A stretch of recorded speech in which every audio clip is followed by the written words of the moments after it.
Jumpa lagi saudari-saudaraku yang terkasih dalam Kristus Tuhan, dalam renungan harian Komsos Kuskupan Agung Merauke, hari Kamis 18 Februari 2021 yang terinspirasi dari Injil Lukas bab 9 ayat 22 sampai dengan 25. Saudari-saudaraku yang terkasih dalam Kristus Tuhan, ada seorang yang sakit dalam kehidupannya. Segala dokter sudah ia kunjungi, dan dia pun menempuh jalur rohani juga. Dia pun didoakan, tetapi tidaklah kunjung sembuh. Dia menjadi putus asa dan memutuskan untuk tidak lagi mau berdoa kepada Tuhan. Dan di ujung keputusasanya itu, dia memutuskan untuk bunuh diri.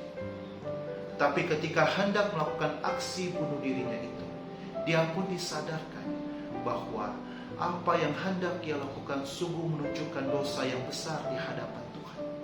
Dan dia pun disadarkan sakit penyakitnya itu sama halnya dengan Yesus yang memikul salib penderitaan. Pada saat itu dia pun disadarkan, dan akhirnya dia memutuskan untuk kembali berdoa kepada Tuhan. Dia meminta sakramen pengampunan, dan ketika dia meninggal pun dalam keadaan sangat damai di hadapan Tuhan. Saudari-saudaraku yang terkasih dalam Kristus Tuhan, Yesus berkata kepada murid-muridnya bahwa ia akan disesah, dia akan disakiti, bahkan dia akan dibunuh, dan pada hari ketiga dia pun akan bangkit. Mengapa Yesus mengatakan hal demikian yang begitu mengerikan di hadapan para murid-muridnya? Yesus ingin menyadarkan para muridnya bahwa mengikuti dia itu penuh dengan tantangan dan resiko.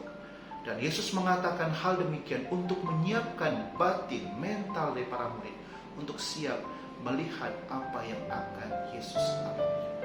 Untuk itulah Yesus mengatakan syarat-syarat untuk mengikuti dia. Yang pertama, memikul salib. Memikul salib berarti siap menerima penderitaan, memikul penderitaan. Yang kedua, menyangkal diri, yaitu tidak mengikuti segala aturan hukum dunia. Hukum yang berlaku pada saat itu adalah mata ganti mata, gigi ganti gigi. Untuk mengikuti Yesus harus berani menyangkal diri, tidak membalas tapi berani untuk mengampuni. Yang ketiga adalah mengikuti Yesus, berarti mengikuti segala keteladanan Yesus, bahkan penderitaan Yesus, dan akan merasakan kemuliaan yang akan dialami oleh Yesus Kristus sendiri.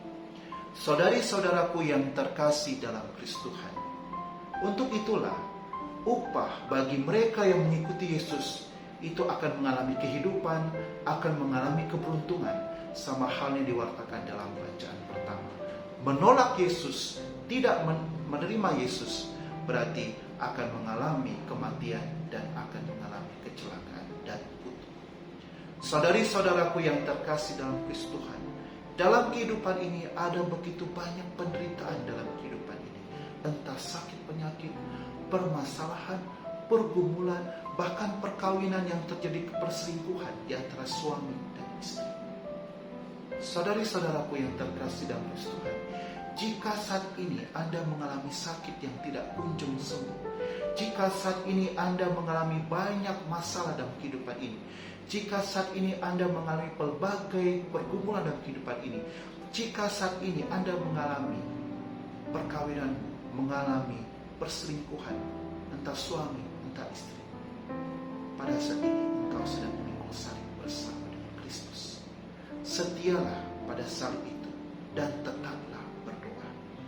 Jika kita setia pada salib yang hendak kita pikul dan tidak menyerah akan penderitaan dan tetap berdoa, percayalah kita akan mengalami kemuliaan sama seperti yang dialami oleh Kristus.